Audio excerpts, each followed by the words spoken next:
All right, here we go again. That one looks like it's better focused. I feel like the last one might not have been very well focused. Oh, shoot. I just ruined it. Hold on. Don't stop laughing at me. I'm trying. Here we go. All right. I was still with Jordan Baker. We were sitting at a table with a man about my age and a rowdy little girl who gave way upon the slightest provocation to uncontrollable laughter. I was enjoying myself now. I'd taken 2 finger bowls of champagne, and the scene had changed before my eyes into something significant, elemental, and profound. He's getting drunk again. At a lull in the entertainment, the man looked at me and smiled. Hey, your face is familiar, he said politely. Weren't you in the 3rd Division during the war? Why, yes. I was in the 9th Machine Gun Battalion. Well, I was in the 7th Infantry until June 1918. I knew I'd seen you somewhere before. We talked for a moment about some wet, gray little villages in France. Evidently, he lived in this vicinity, for he told me that he had just bought a hydroplane and was going to try it out in the morning. Hey, you want to go with me, old sport? Just near the shore along the Sound? I got to move this back.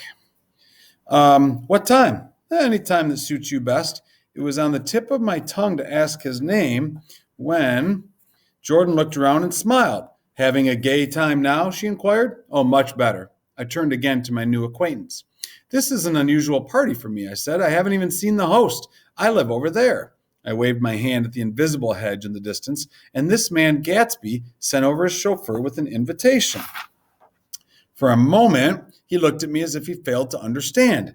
I'm Gatsby, he said. Da, da, da, big moment. There he is. Nick's been talking to him, doesn't know it. This moment in the movie is very drawn out and major. And, it's Leo and he's beautiful and there's fireworks and whatever. So anyway, Nick says, what?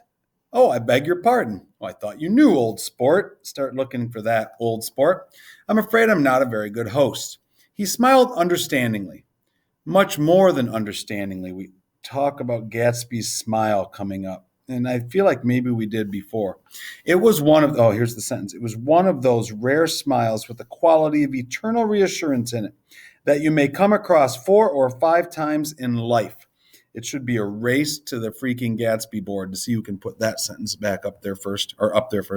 It faced, or seemed to face, the whole external world for an instant and then concentrated on you with an irresistible prejudice in your favor. I could just keep going. This is all about Gatsby's smile. I got to keep going. It understood you just as far as you wanted to be understood, believed in you as you would like to believe in yourself, and assured you that it had precisely the impression of you that, at your best, you hope to convey. Oh, what a description. And on top of that, you got a picture. It's Leo DiCaprio in the movie. But anyway, precisely at the point it vanished, and I was looking, precisely at that point, it vanished. And I was looking at an elegant young roughneck. That's an interesting comparison. He says all of a sudden the smile's gone and he looks like a different person, a year or two over 30. So we find out Gatsby's maybe 30 to 35, whose elaborate formality of speech, he's talking very formally, just missed being absurd. Sometime before he introduced himself, I'd got a strong impression that he was picking his words with care. Wow. This whole description of Gatsby here needs to be reread and looked at, how he comes off, and then when he stops smiling and just looked at him, the total other side of him that Nick thinks he sees. Almost at the moment when Mr. Gatsby identified himself, a butler hurried toward him with the information that Chicago was calling him on the wire.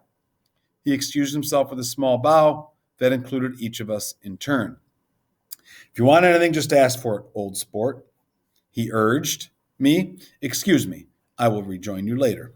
When he was gone, I got to get more room for my book here.